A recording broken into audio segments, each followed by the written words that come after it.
Hello, good morning and welcome to NewsDesk. We're live on DSTV channel 421, GoTV channel 125, across all our social media handles. We're Joy News on TV. Coming up in the next 60 minutes, minority in parliament worried about the rate of examination malpractice in this year's BEC.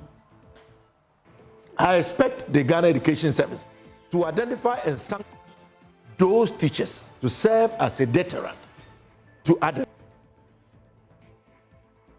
Stay as we engage the ranking member on the Education Committee in Parliament, Clement Apaak.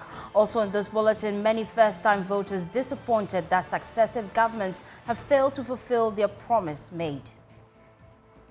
We also have business news for you in this bulletin. My name is Faustina Safo. Take a seat with my guests.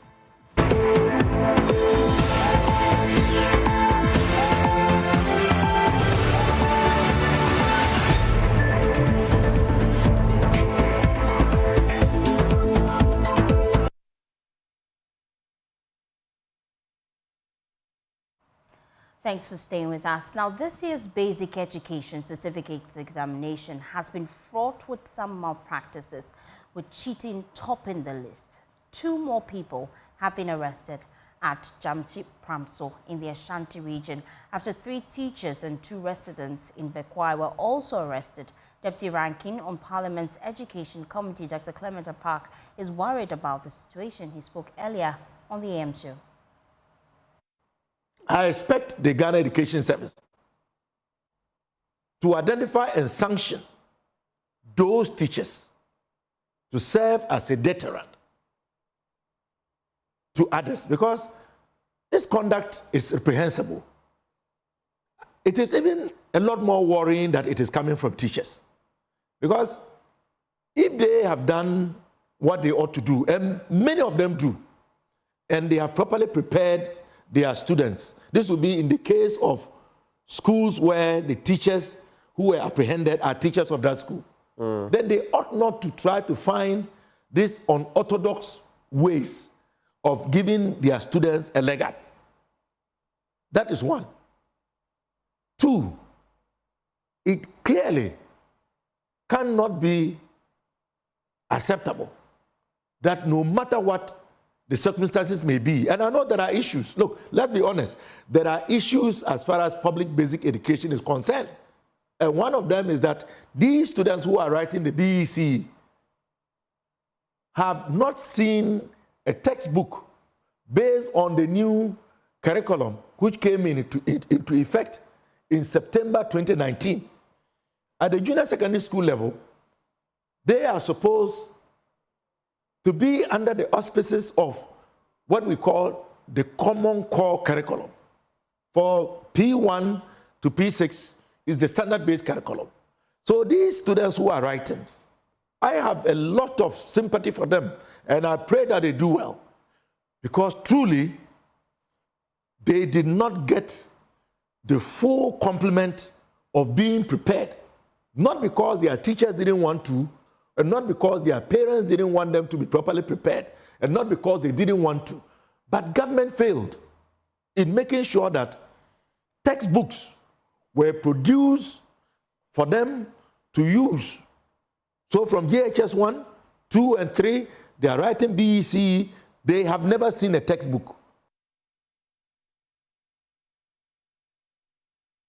First-time voters say they are disappointed that neither the governing New Patriotic Party and the NDC has been able to fulfill promises made on the campaign trail. On PM Express on Wednesday, these prospective voters confronted political parties on critical national issues that matter to them. Here's Emmanuel Jivenu with more.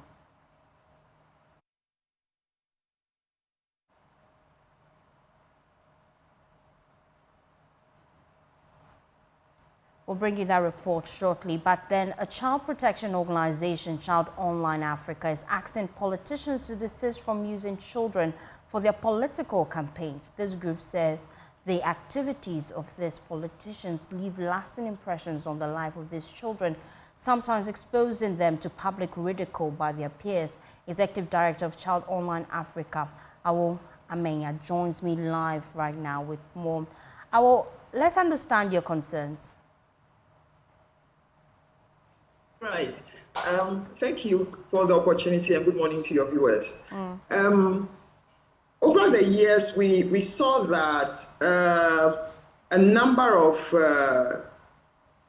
party campaignings go on, and in the course of these campaigns, children are co-opted into one discussion, not even a discussion, but one appeal or another. And when that happens, it looks like the audience are pushed into the conversation by emotions, because if children are saying, oh, this candidate is the one to vote for because he or she has done ABC for me, other people might follow suit.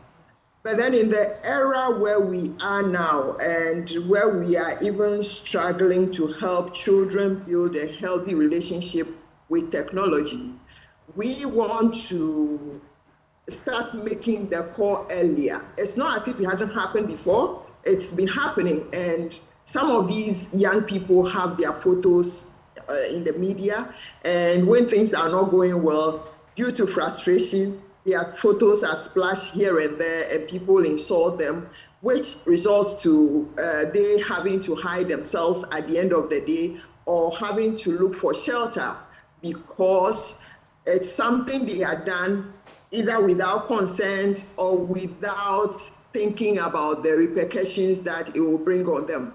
So going into this elections, we want to bring it to the fore that it's important that politicians or candidates, for that matter, are ethical about their engagement, because it is against the right of the child to put him or her in a media where she cannot defend herself or himself at the end of the day.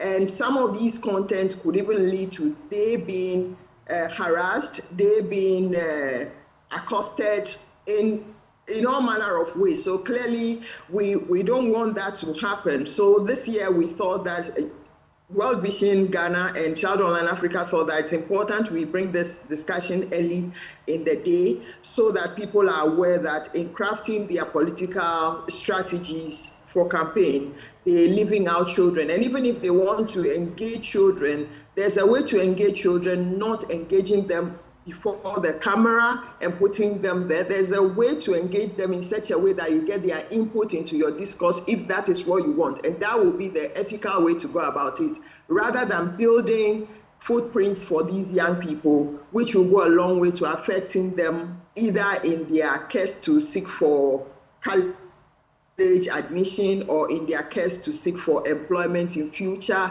and other engagements for that matter. You are playing the advocacy role. Have you engaged the key political parties, the NDC, the MPP, and other smaller parties to table your concerns before them?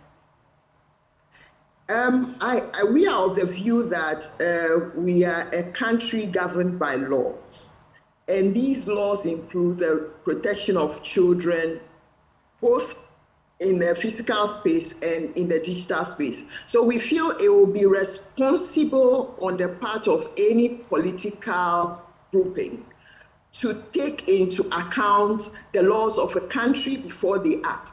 So we don't need to even have to engage them individually, but then we just need to bring to the fore or bring the reminder that, okay, this law is there. If you engage in what is unethical, there's a way we can engage, or we can also react, which you might not like. So it's more like it's a cautionary statement for now, but then as time goes on, we figure out how to react to some of those occurrences. But the point is, children below 18, children who are below 18 are not supposed to be used in their political campaign. If they cannot have the right to vote, why do you want to put them forward to campaign for you? It's just a no-no to start with, and not when we are even in a digital space now. Should the political parties fail to heed to your caution, are you considering legal actions? Yes, legal action could be one of the steps to take. There is also, we can name and shame, and just like Media Foundation for West Africa has been doing with regards to inappropriate language, we might also consider that option. We call you out, and then whatever is there, we don't care if you blacklist us for engaging in politics, but it's not because we're engaging in politics, but we are just making sure that children and young people are not exploited in your quest to gaining political power. Thank you so much. I will giving us updates on that. Child protection organization, Child Online Africa, they want politicians to desist from using children for their political campaigns. They're also threatening legal actions, and if they fail to heed their caution. We are your election headquarters.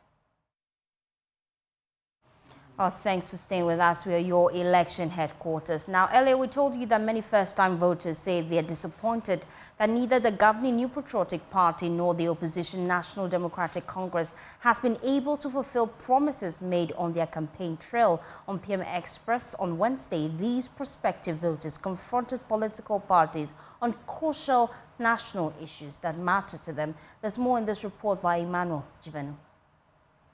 Many first-time voters have expressed profound disillusionment with the two major political parties, the NPP and NDC, citing a failure to address critical national issues. Among these disillusioned voters are Ning, Esther, and Joseph, prospective first-time voters who feel their concerns are being overlooked. The two parties, the politicians, they failed you. Yes. As a 20-year-old young man, you feel that... What I've seen, yeah, what I've experienced, I feel like they have failed me so bad, because the next generation, we are the next generation that they will hand over everything to us.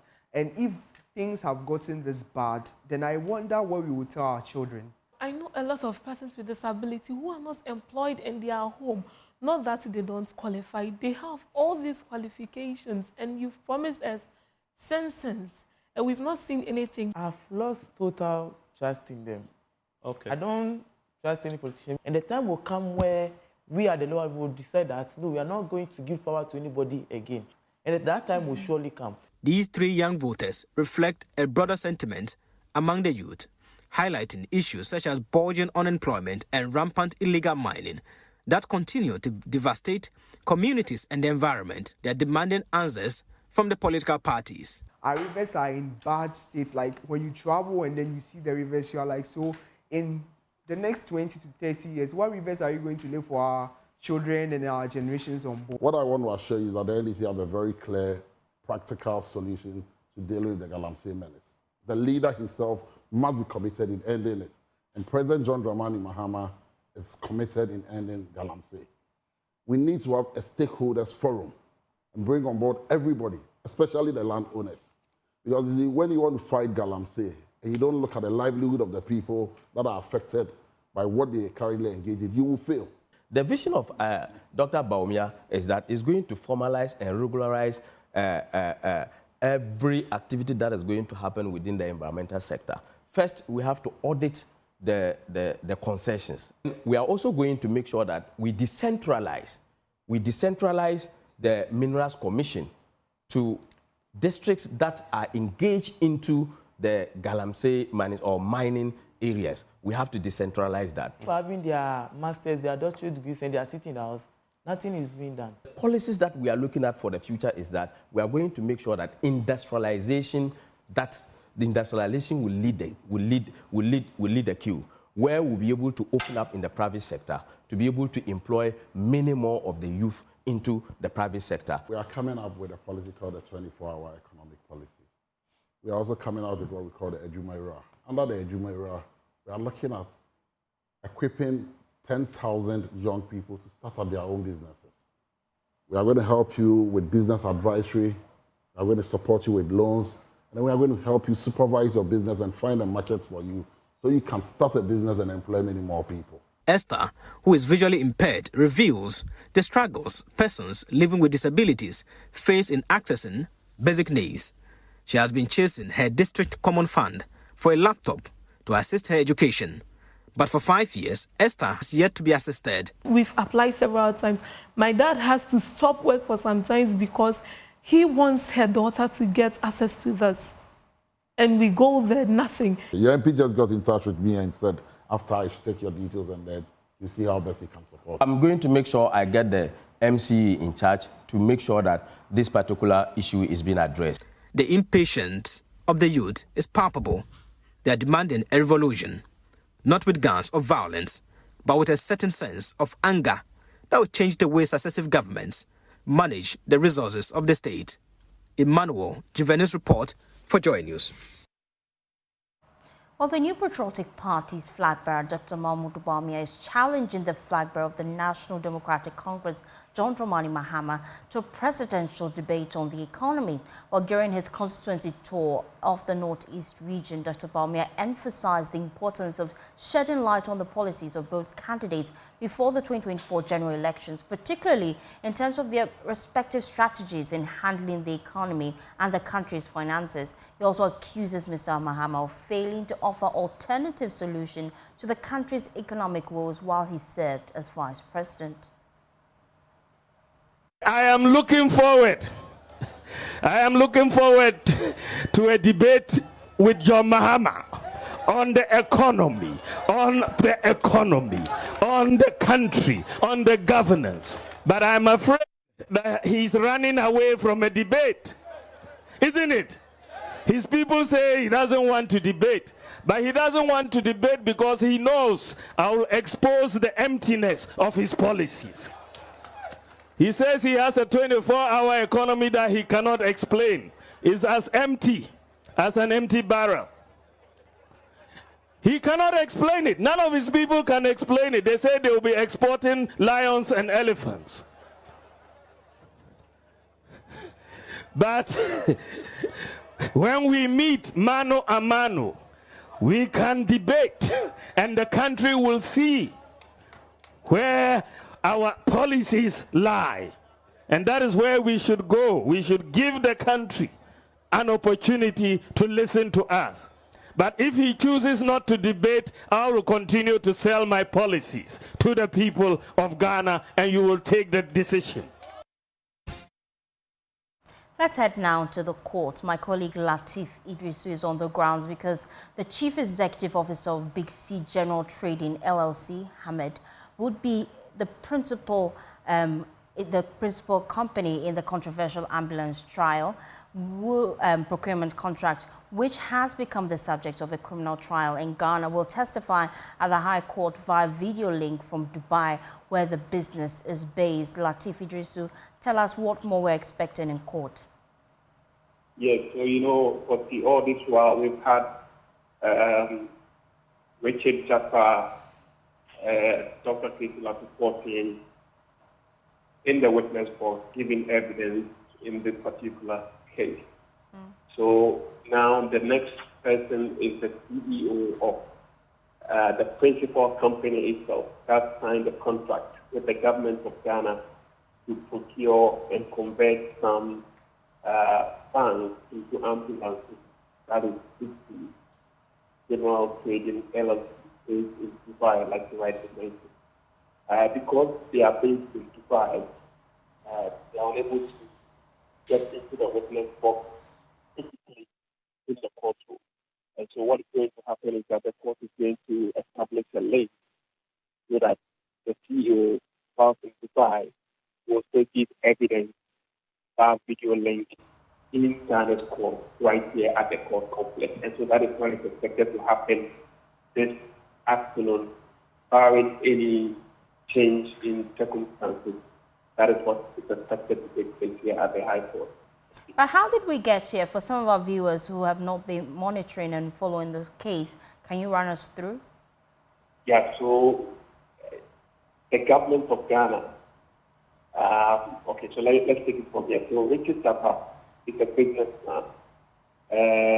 He approached government and told government that he is able to procure some ambulances for the state. Because at the time, President Mills, had made some announcement that government of Ghana was going to procure some ambulances for the state. So when Richard Jaffa had that announcement, as a businessman, he felt he was in the position with his connections to procure those ambulances for the government of Ghana. not by himself, but because he had connections, like I said. The connection he had was Big T.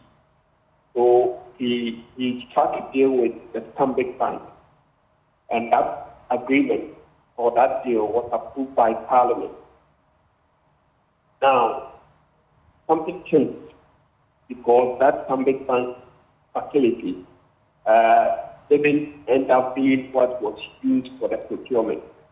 The government of Ghana or the state ended up calling on the Bank of Ghana for the establishment of the LC in purchasing these ambulances.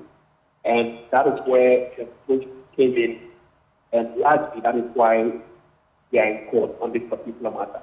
Because originally it was supposed to be a Stanbic Bank facility, then it changed to a Bank of Ghana facility, if you like. And so that is why we are in court. Bottom line, that is why the state knew that something wrong happened because according to the state, it was the Deputy Minister of Finance at the time, Ketu Fortin, who authorized the letter of credit for the money to be released to 50 for the procurement of the ambulances. And so they deemed that that was improper. That is one. And that the ambulances that were procured, it turned out were not quote and unquote fit for purpose. And so essentially, there's been financial loss to the state of Ghana. And so that is why the government of Ghana is in court, holding Dr. Ketu Fortin, who is the first accused in the case, because his signature is on the letter of credit.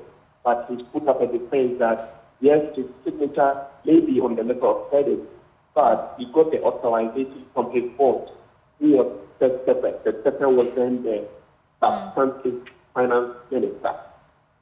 Secretary has also come to the witness box to testify to court that, in fact, he gave the authorization to Ketu Fortin to put the signature on the letter of credit for the ambulances.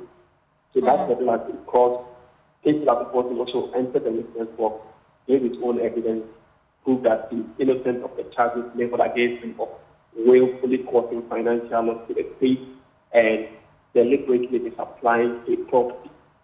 He made it clear that he's not, he's innocent. Then came the Richard Japa. Richard Japa is the agent between the government of Ghana and Big T certified-based business. So he also came in, he gave his testimony and his evidence, and he's done, he's exited.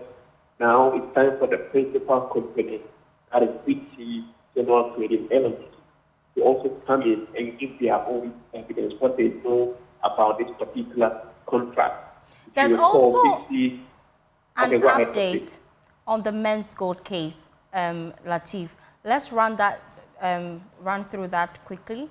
The update on the Men's Gold case. We know that Nana Appiah-Mensah would be in court today.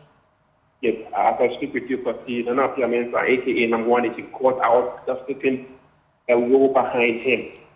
He's dressed in white with his glasses on and is perusing through some documents which I suspect the lawyers are going to put to court this morning. A lot of the victims of the Men's Gold quote and unquote fraud are in court as I speak with you. Most of them elderly men who appear to be beyond 60 years. Men, women, the young and old, all inclusive, all victims. They are all in court as I speak with you. The judge is expected to make a determination whether or not Nana Appiah-Mensah, aka number one, has a case to answer or he walks free. So today is a major decision day for Nana Appiah-Mensah and the victims of the Men's Gold case. Nana Appiah-Mensah, in the next few minutes, will know his fate, whether or not he's going to walk free or he has case to answer, which means that whatever charges that have been leveled against him by the state has successfully proven that, yes, he committed those. And so that is what is going to happen. This was supposed to have happened yesterday, but the sitting judge is also a Court of Appeal judge who we had additional responsibility of sitting as a Court of Appeal judge. So he was there yesterday, so couldn't sit on this particular matter today. Today, indication is that it's available. And so in the next few minutes, we expect that determination to be made by the court. Thank you, Latif Idrisu, coming to us live from the courts. Now, the Ghana Health Service in the Ashanti region is using a door-to-door screening and awareness campaign approach to combat non-communicable diseases which health experts warn are quietly claiming lives. According to the Ashanti Regional Coordinator for NCDs, Lydia Uswansa, a significant portion of the population affected by these conditions are between 20 and 40 years old, with young people being particularly vulnerable, which is a cause for concern. She spoke to Joy News at the launch of an initiative by the Setra East District Health Directorate to combat non-communicable diseases. There's more in this report by Mohammed Nuruddin. It's alarming because now the age range for those who are now into this condition ranges from 20 to 40 years.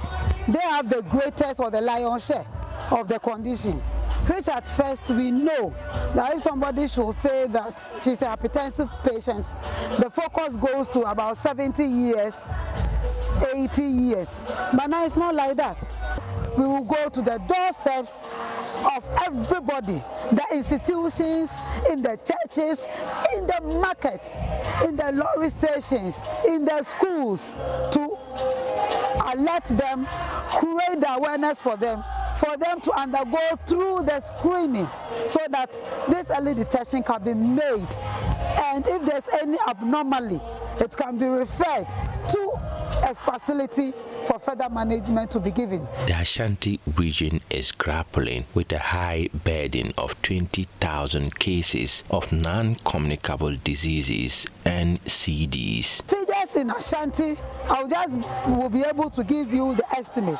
We have about 20,000 and more, which is very, very alarming. Look at the population of the whole country, and look at the number of people having the condition. It's very, very alarming. Ashanti Region Coordinator for NCDs, Lydia Uswansa, urges residents to prioritize regular health checkups and schedule appointments with medical professionals to effectively manage and reduce the alarming rate of non-communicable diseases through early detection. Everybody should know about screening. The first thing that you have to do to be able to know that you have this condition, the first thing that you have to undergo so that the detection of this condition can be done as early as possible and refer to the appropriate quarters for further management to be given. Now, we want to be like the Western world. You know, the Western world, they usually have an appointment. You are there, it comes to your phone, they will call you, they will even give you a text message.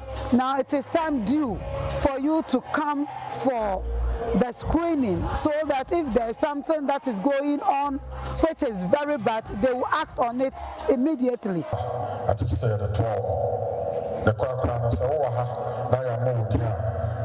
The Setra East District saw a significant decrease in hypertension cases from 6,234 in 2021 to 4,046 in 2022 and further to 2,296 in 2023. Similarly, diabetes cases also showed a declining trend from 1,820 in 2021 to 1,000 in 2022 and 559 in 2023, indicating a positive shift in the district's health landscape. According to the district health director, Dr. Justice Ofori Amua, the reported cases in the district warrant a closer examination and a concerted effort to develop sustainable solutions to effectively address these health concerns and improve the overall well-being of the district. There's a need to have a look at them so that we can engage the communities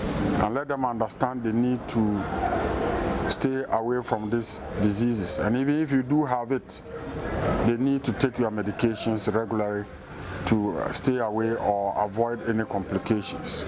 We encourage all to always seek early medical attention, so that when it is detected that you have hypertension, diabetes, or any of the NCDs, you will be put on medication to stay alive. Dr. Ofori reveals that the district has initiated a stakeholders engagement campaign educating and screening individuals multiple times, about 5 times per person. The district would also meet with all organized groups to discuss the conditions and the ongoing screening exercise, ensuring a collaborative approach to addressing these health concerns. We're going to meet all organized groups, institutions, agencies. We are meeting all assemblymen and women. We'll first of all take them through some education on NCDs, teach them the causes of NCDs or hypertension, diabetes, and then we'll give them measures they will do to stay away from it. When we are done, we will screen them. We'll check for their BP, we'll check for their sugar, and any other thing, including even prostate cancer. But we'll do that continuously for no less than 5 times. And that will determine whether the person is hypertensive, diabetic, or the person is having any of the cancers that we are looking for. So the assemblymen and women will come. When we are done, we'll meet with the security forces, after which we'll meet with Nananum. We'll go to the market women. We'll meet with the Zongo chiefs and elders and any other organized group that will need our services within the district. A report by Mohammed Nuruddin.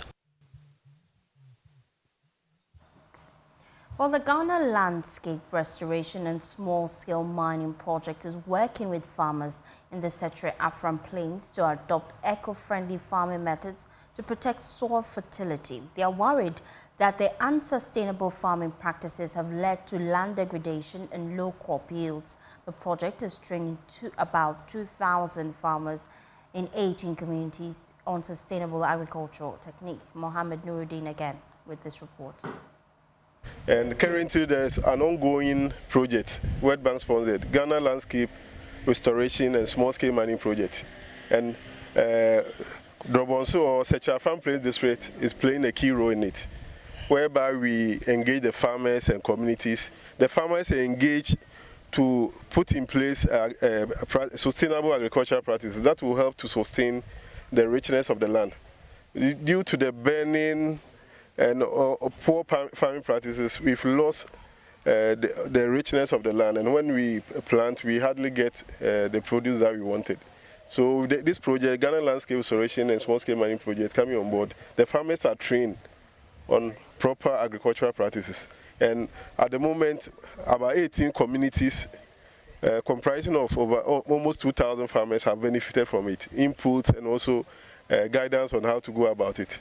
In support of the global restoration efforts advocated by environmental experts and organizations to rehabilitate degraded lands, the Setre Afram Plains Traditional Council has allocated land for large-scale plantations. The district has also taken the lead in restoration efforts comprising about 50 hectares in the last 2 years. Dawood Abbas is the head of Environmental Protection Agency, EPA, at the Konongo area. For the past 2 years, we planted about close to 50 hectares in the Drobonsu area. Let me say the Setre Afram Plains District.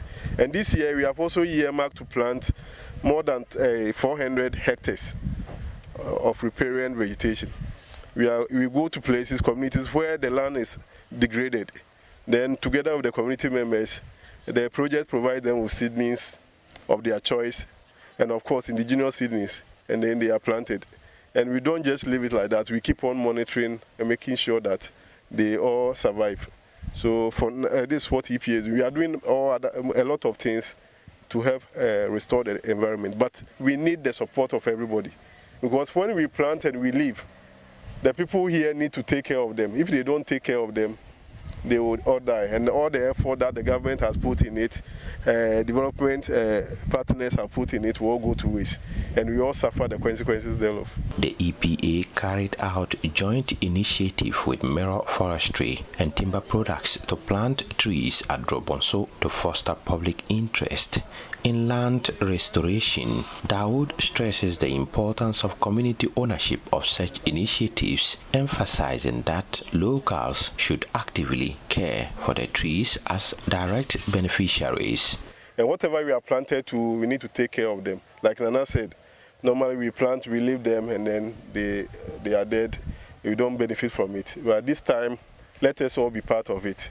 Group Compliance Manager at Mero Forestry and Timber Product, Ms. Ernestina Osei Pepra, underscores the significance of supporting endeavors aimed at enhancing livelihoods in communities within their operational areas, recognizing them as key stakeholders. As I said, we are a tree growing company, but aside what we grow and harvest for commercial purposes, we also have about 40% of our total lease areas put under conservation, where we do active management such as weed control and even carry out enrichment planting in areas such as riparian areas, that's the areas around rivers and streams within our concession. So we plant the trees to protect the rivers and the streams. The traditional leaders commend the EPA and Mero Forestry and Timber Products for their extensive efforts and environmental conservation in Drobonso and its surrounding areas. A report by Mohamed Nuruddin.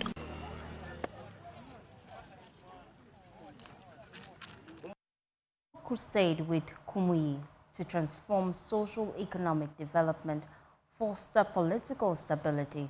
As Kumasi holds the 2024 edition, Kumasi is set to experience an encounter with God and the revival of the church as the city hosts the 2024 edition of the Global Crusade with Kumuyi.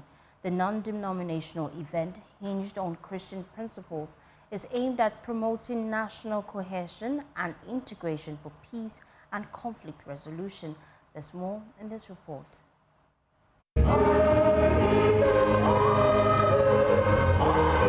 Since its inception 3 years ago in Nigeria, the Global Crusade with Kumuyi has seen over 5 million attendees and thousands of people saved through the ministry of the convener. Last year, we witnessed this particular... The event, under the auspices of the General Superintendent of the Deeper Life Bible Church, Dr. William F. Kumuyi, is in collaboration with the Christian community of Ghana. Dubbed GCK Ghana, the 5-day event is to propagate the gospel, strengthen the faith of steadfast believers ahead of the second advent of Christ. Used to say concerning Pastor Edward Dodu is the National Overseer of the Deeper Christian Life Ministries in Ghana. So Global Crusade with Kumuyi is a powerful vehicle for realizing the vision of spreading the gospel of salvation, making use of technology and modern communication channels to reach millions across the globe from an anchor location. GCK aims to reach every corner of the earth with a message of hope and redemption.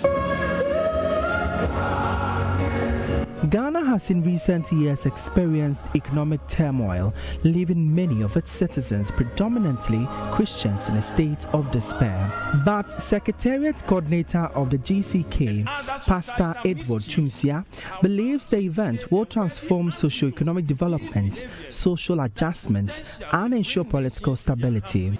We believe that Ghana as a nation has much more to gain in the transformation of our youth, to chart a future course that is full of confidence to succeed and a mindset tailored towards hard work for future greatness. If we desire socioeconomic transformation, if we desire spiritual turnaround, if we desire a social adjustment and political stability and national growth, then we stand to gain a lot as a nation to succinctly embrace the GCK idea, which is just what countries and nations need to transform the heart and mindset of their people in order to curb these ills that hinder progress and peace.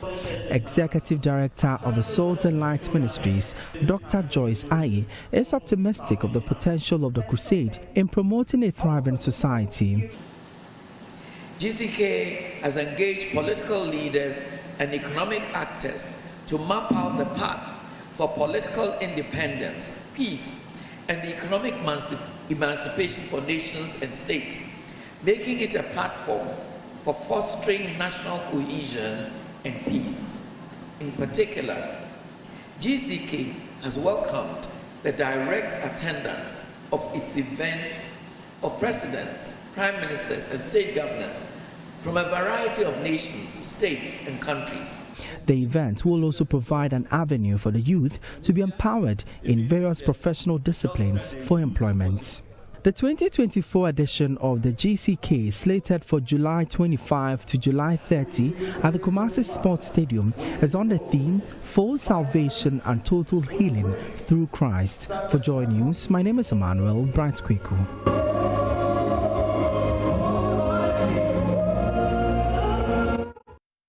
You're watching News 6. We'll be back with business, so stay tuned in.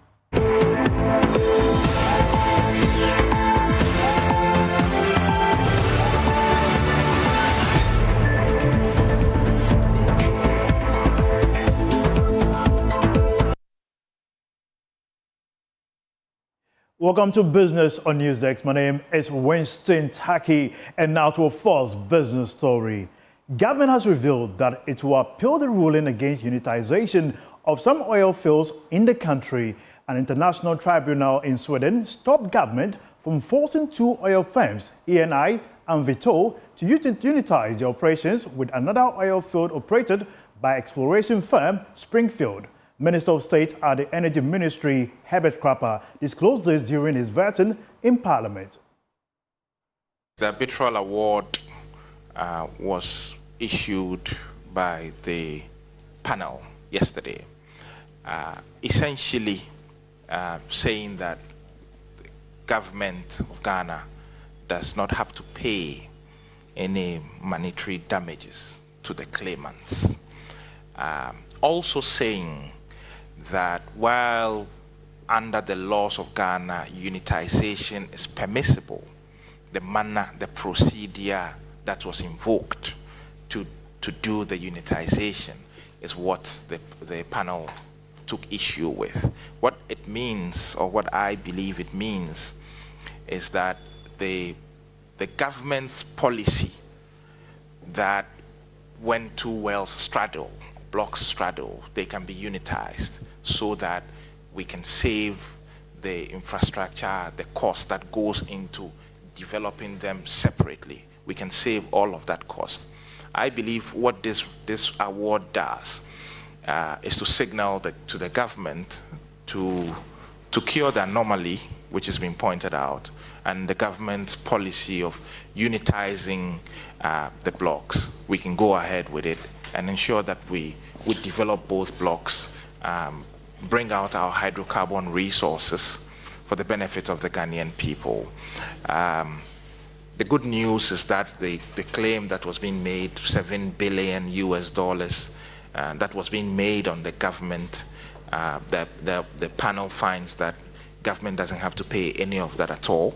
The panel found GNPC not to be liable in any way whatsoever in what transpired. We reserve the right under our laws to unitize blocks that we believe straddle and don't have to be developed independently. And I believe that the ministry would do a review together with the Attorney General's office, and will be advised accordingly on what the next step should be.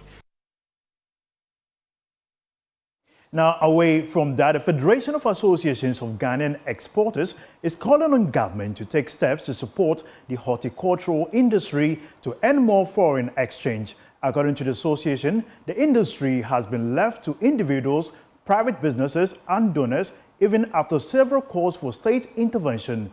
President of FAGE, Davis Kobois, made the call after addressing stakeholders at the Made in Ghana Horticultural Expo in Accra.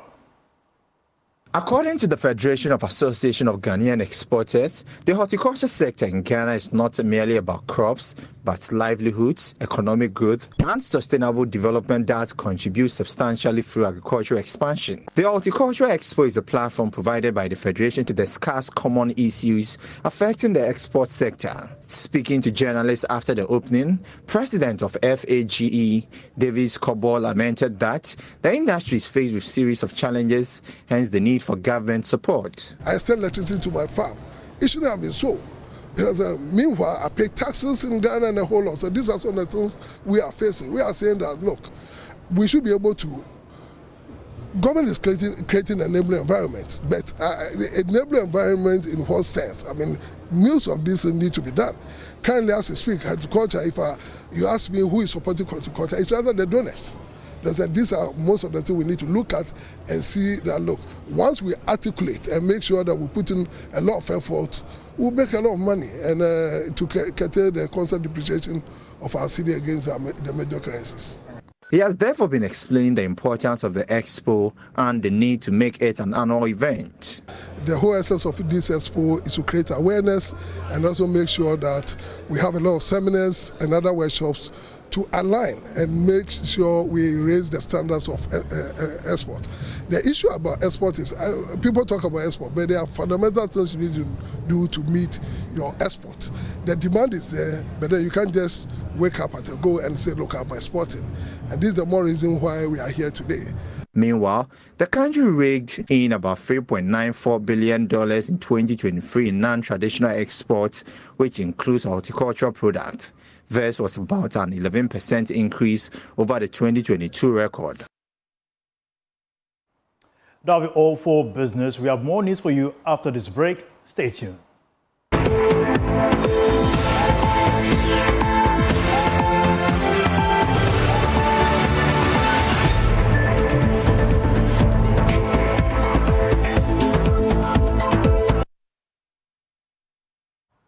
Well, you're still watching Newsdesk. Before we go, Bato Senior High School are the freshest newbies to gain qualification to the national stage of the National Science and Maths Quiz. Now, they make entry with a painful 29-point defeat to the girls of St. Catherine SHS, who were also hoping to qualify for the first time. There's more in this report.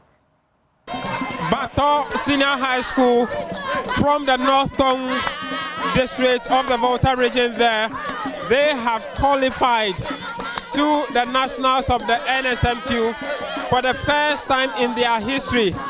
They are the freshest newbies to have qualified to the NSMQ nationals with all the excitement, and they did that with just 29 points over St. Catherine Girls Senior High School there with just 25 points. Congratulations to you. Thank you. You are qualifying for the first time in your history. Yeah, forever, yeah. What does that mean to you? It means a lot to us. It means a lot to us.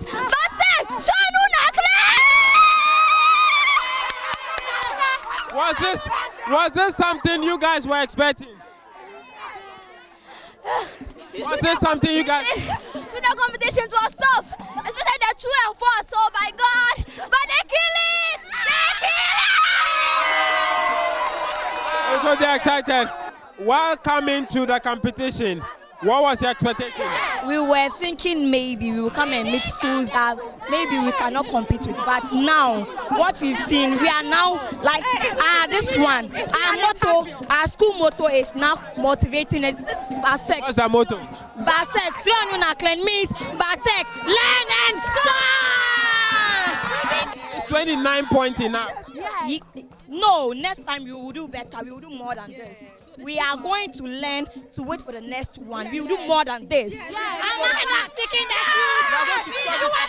truth. Yeah, we let them know. But this is our first time we are qualified for them. So right now, we are very happy. We don't even know what to say. Bato Senior! Bato! There are schools who have qualified with 78 points, some 75, 71 points. You are likely to meet any of those in the championship on Friday. Are you ready to compete? In fact, we don't fear anybody. Since we won this, we can win that. We don't fear. Yes, we are winning, and that is the fact. We will win. We will win. Will you be able to lift the regional trophy on Saturday? Yes. How are you going to do that with 29? We will learn hard. We will learn better and better than what we have come to do here. Tell me, what is the message to the schools in Accra and Kumasi, the Presec? They're waiting for us. We are crawling. We are coming. We will come and meet them there. Able to defeat them even if you meet them in the... We will defeat them. We will mash them on the ground. Congratulations to Bato. We wish them well. James Abaji here for Joy News. Well, congratulations to Basek. Now, that's it for Joy News. Thanks for more news. Please log on to myjoyonline.com. My name is Faustina Safo. Enjoy the rest of our bulletin.